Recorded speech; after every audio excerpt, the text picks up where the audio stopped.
भारत को हिंदू राष्ट्र बनाने के लिए भैया हम फिर से पदयात्रा करें।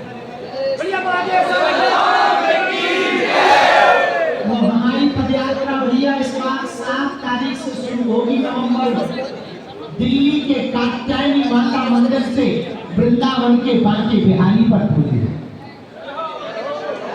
यमुना से यमुना तक की पदयात्रा है, माया नगरी से माधव की नगरी तक की पदयात्रा। ये पदयात्रा 3 प्रदेशों से गुजरेगी, दिल्ली, हरियाणा और उत्तर प्रदेश।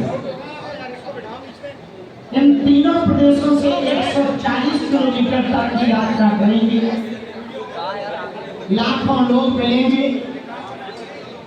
सबके साथ इस पदयात्रा में हम पुनः पैदल चलेंगे और हिंदुओं का सड़क पर उतरना जरूरी है।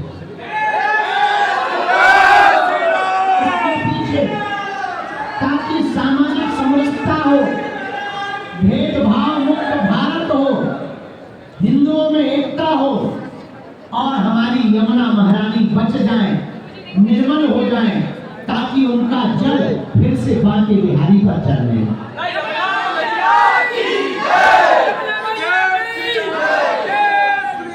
इसीलिए इस बार की पदयात्रा देश की स्थिति और परिस्थिति बदली, क्योंकि इस बार की पदयात्रा राजधानी से है। राजधानी से मतलब है पूरे देश में इसकी झंकार जाए। आप सबकी भूमिका जरूरी है। देखो एक बात तो तय है, एक ना एक दिन भारत हिंदू राष्ट्र होगा।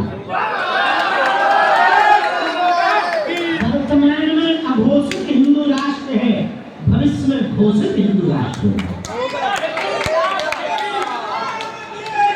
भारत जिस दिन हिंदू राष्ट्र घोषित होगा उस दिन एक बात तो तय है, आप लोगों की भी भूमिका हमारे साथ होगी। तो आपकी जब पीढ़ी आएगी, नाती पोता होंगे, तो वो भी कहेंगे कि जब गुरुजी पैदल चले थे हिंदू राष्ट्र के लिए, तब हमारे दादाजी भी उनके संगे मीडिया वाले बनकर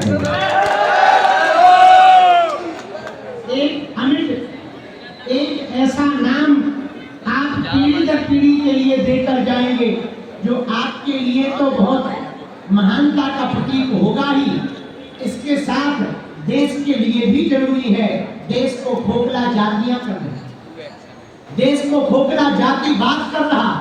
हम जातियों के विरोधी नहीं है, जातिवाद के विरोधी है, जो ऊंच नीच है उसके विरोधी है। और विचित्र बात यह है, हम जिस समाज से आते हैं हमें तो ये बात ही नहीं उठानी चाहिए, लेकिन हम न ब्राह्मण हैं, न क्षत्रिय हैं, न वैश्य हैं, न शूद्र हैं, हम हिंदू हैं, हिंदुस्तान हमारा है।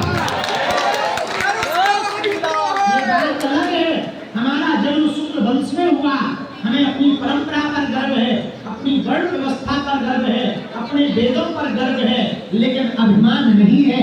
हम हिंदू हैं, हिंदुस्तान हमारा। हम भी यही चाहते, जो जातियों का भेदभाव है, छुआछूत का भेदभाव है, ऊंच नीच का भेदभाव है, 1400 ईस्वी में स्वामी रामानंदाचार्य महाप्रभु ने इस संकल्प को दोहराया था।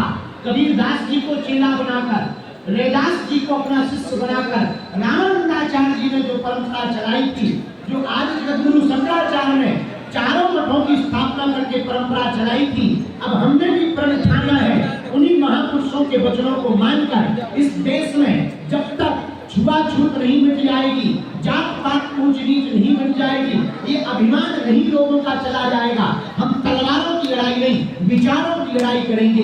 ये विचारिक क्रांति है। इस विचारों के द्वारा दिल्ली से जब वृंदावन तक लाएंगे, तब 3 प्रदेशों में ये विचारिक क्रांति होगी।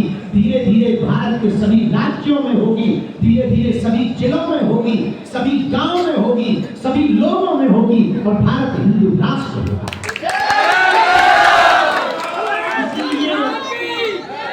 इसीलिए हम दिन रात भैया अपना ध्यान छोड़कर, नींद छोड़कर, भूख छोड़कर, अपने कार्यों को छोड़कर, कथाओं को छोड़कर पद यात्रा कर रहे हैं।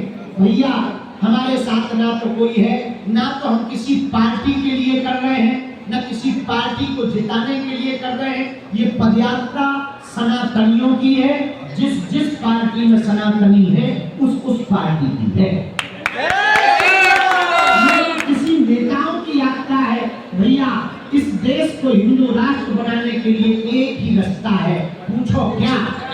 साधु संतों का कमंडल और बागेश्वर धाम का सुंदर मंदिर।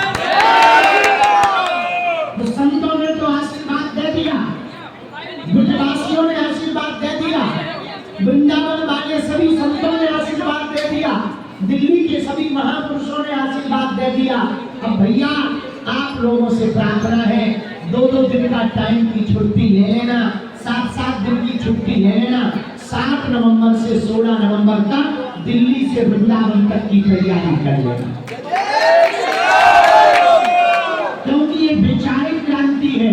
हमें किसी से लड़ने नहीं जाना, हम किसी के विरोधी नहीं है। तीसरी बात, इस पदयात्रा में हमसे मिलने के लिए मोहम्मद फैज साहब